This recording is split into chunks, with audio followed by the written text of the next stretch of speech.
Okay, let's dive into this. Today, we're going to break down a really powerful framework for thinking more analytically. I'm talking about a tool that can literally diagnose the health of, well, just about anything, from a huge government project all the way down to your own career path.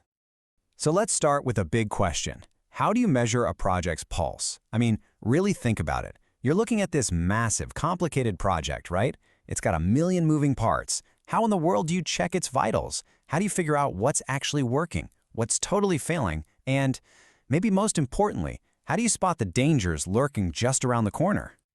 Well, to find out, we're going to put a real-world patient right on the examination table. We're looking at a huge project from Greece, their youth entrepreneurship hubs. This thing was funded by the Greek government and the EU, and it was all about helping young entrepreneurs get started. It's ambitious, it's complex. Honestly, it's the perfect case for us to dig into. And the answer, the diagnostic tool we're going to use to figure this all out, it's hidden in just 4 simple letters. SWOT. So what is a SWOT analysis? Well, it's a strategic planning framework that helps you identify strengths, weaknesses, opportunities, and threats for any project or business. Now, the core idea here is that it's a way to think analytically. It's not a new idea either. It goes way back to the 50s. People realized you have to match what's going on inside an organization with what's happening in the outside world. And that right there is exactly what SWOT helps us do.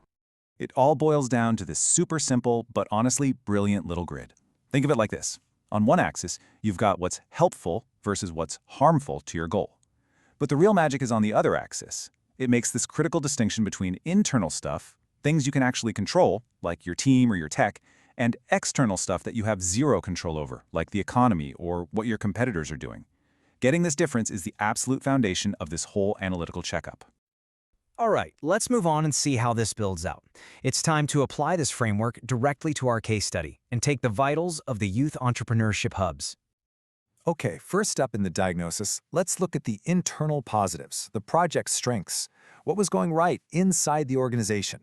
Well, they had an experienced staff that was getting continuous training, which is great. They had solid plans to upgrade their whole information system. And, really importantly, they were expanding their mission to include vulnerable social groups and focusing on hot topics like green and female entrepreneurship. These are real, powerful assets that they had direct control over.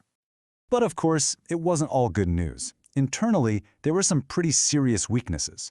For one, almost nobody knew about the project. Publicity was super low. And get this, their main website was completely down, not working at all. In this day and age, that's a massive, massive problem. On top of that, they weren't talking to other similar public programs, and they were burning through money on physical stuff like pamphlets, when, a digital approach would have been way more efficient. Okay, now let's look outside the project itself, at the external opportunities.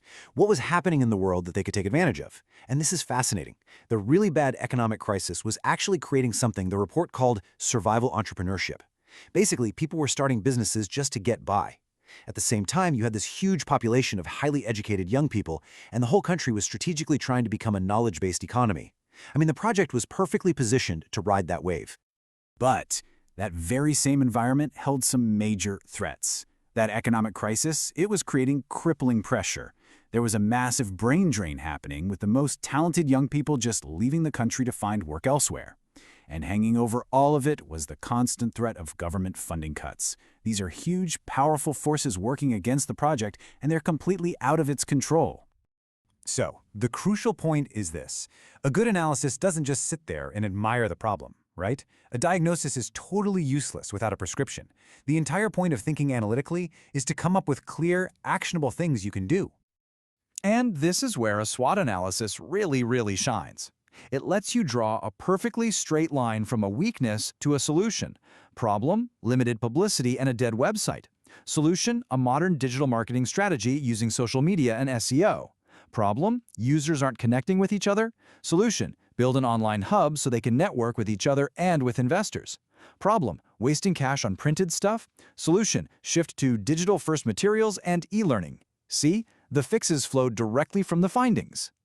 And look, these weren't just vague ideas. The report got super specific. I mean, it says right there they should utilize all the possibilities offered by the internet, and even suggests a concrete tactic like running an AdWords campaign.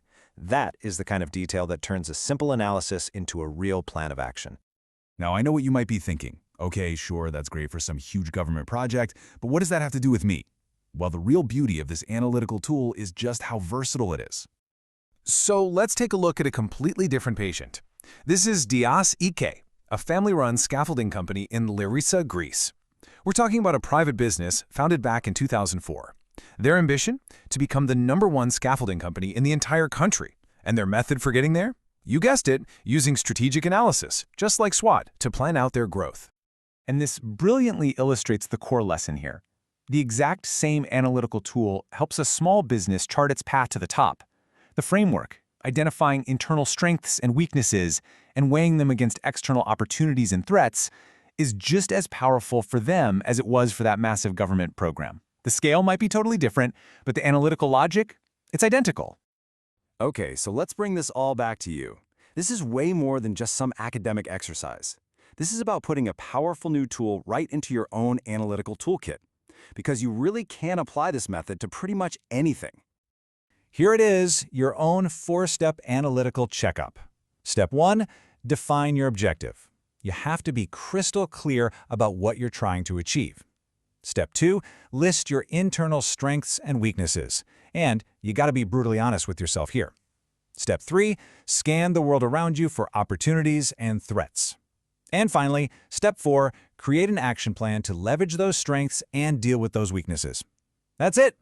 Because really, this analytical toolkit isn't just for projects or businesses. It's for your career, your goals, your personal growth. Think about it. Are you considering a career change? Starting some personal project? Trying to hit a new fitness goal? You can run a SWOT analysis on yourself. It is a universal framework for thinking strategically and analytically. So, I'll leave you with this one final thought to get you started. Let's forget about weaknesses and threats for just a second. Ask yourself this: what is your single greatest strength, and what is the biggest opportunity in front of you right now? Seriously, the answer to those 2 questions, well, that might just be the starting point for your next big move.